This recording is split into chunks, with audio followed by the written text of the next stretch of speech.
আলহামদুলিল্লাহ, আল্লাহ তাআলার অশেষ মেহেরবানি। আপনাদের মাঝে একটা নতুন ব্লগ নিয়ে আসছি। ব্লগটা হচ্ছে এই যে গাছ নিয়ে, এই বৃক্ষ, বিশাল বড় বৃক্ষ আপনারা দেখতে পারতেছেন। এই বৃক্ষ নিয়ে কথা বলার নৈতিকতা কিছু নাই, সাধারণ কিছু উপমা দিতে চাই আপনাদের মাঝে। এই গাছের যে শিকড়গুলো দেখতেছেন এখানে, এই আমাদের এই অঞ্চলের এমন কোনো ওলামা একরাম এবং এমন কোনো সাধারণ মানুষ, জনসাধারণ, আমজনতা, ছোট বাচ্চা, বৃদ্ধ, সবাই এই গাছকে অনেক মহব্বত করে এবং এখানে বসে থেকে কিছু সময় দেয়। বিশেষ করে গরমের মৌসুমটাতে মানে এই গাছটার নিচে সব সময় মানুষ বসে থাকে।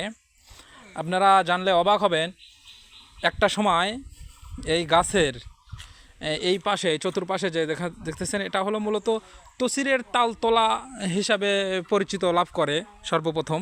এখানে আমরা দেখি নাই, তবে এখানে অনেক বড় বড় তাল গাছ ছিল। এই যে বাঁধঝাড় যে দেখতে পাচ্ছেন এখানে, তো এই হিসাবে তসিরের তালতলা কিছুটা যদি আপনাদেরকে দেখাই, তাহলে এই যে শিখরগুলো দেখতে পারতেছেন তাল গাছের, এই যে শিখর, এই যে তাল গাছের, এইগুলো অনেক আগেকার। তো যাই হোক, এই গাছটাতে একটা সময় এখানে গরু কেনা বেচা হইতো। তখন ওই রাস্তা পাকা ছিল না, অনেকটাই গুলটাহাট জাঁকজমক ছিল ওই সময়।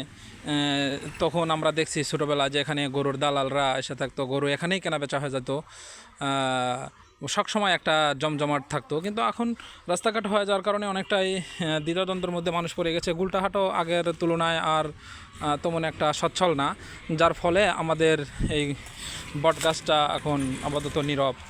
গরমের মৌসুমে আলহামদুলিল্লাহ এখানে অনেক অনেক লোকজন বসে থাকে। আপনারা জানলে অবাক হবেন যে এই গাছটার বয়স আমার দাদারা বা মানে কেউ বলতে পারে না আসলে বয়সটা কত। আমরা শুরু লগ্ন থেকে এরকম দেখতেছি, হয়তো বাড়তেছে কিন্তু আমরা বুঝতে পারতেছি না। যাই হোক, এখানে দেখতে পাচ্ছেন যে ওই গাছের ডাল থেকে যে গুল নামে, জট নামে, ওটা নামে একেবারে আর একটা ডালের সাথে সমৃদ্ধ হয়ে গেছে। আবার এই সাইডে কিছু ডালপালা কাটা হয়েছে, সামনে ক্ষেত আছে, এখানে ধান পান তৈরি হয়, এখান থেকে হয়। যাই হোক, এখানে 3 মাথার মোড় আপনাদের অনেকেই পরিচিত, অনেকেরই অপরিচিত যারা এলাকার তারা। তবে আলহামদুলিল্লাহ বটগাছটা অনেক সুন্দর এবং আপনারা এখানে এসে কিছু সময় কাটাইতে পারেন। ভবন পিপাসকদেরকে আহ্বায়ক, আপনারা এসে এখানে পিকনিকও করতে পারেন। বিপুল পরিমাণ জায়গা আমাদের এখানে আলহামদুলিল্লাহ আছে চতুর্পাশে। এখানে আপনারা আসতে পারেন, এসে পিকনিকের একটা আয়োজন করতে পারেন ইনশাল্লাহ। যাই হোক, এ পর্যন্ত আলহামদুলিল্লাহ আমাদের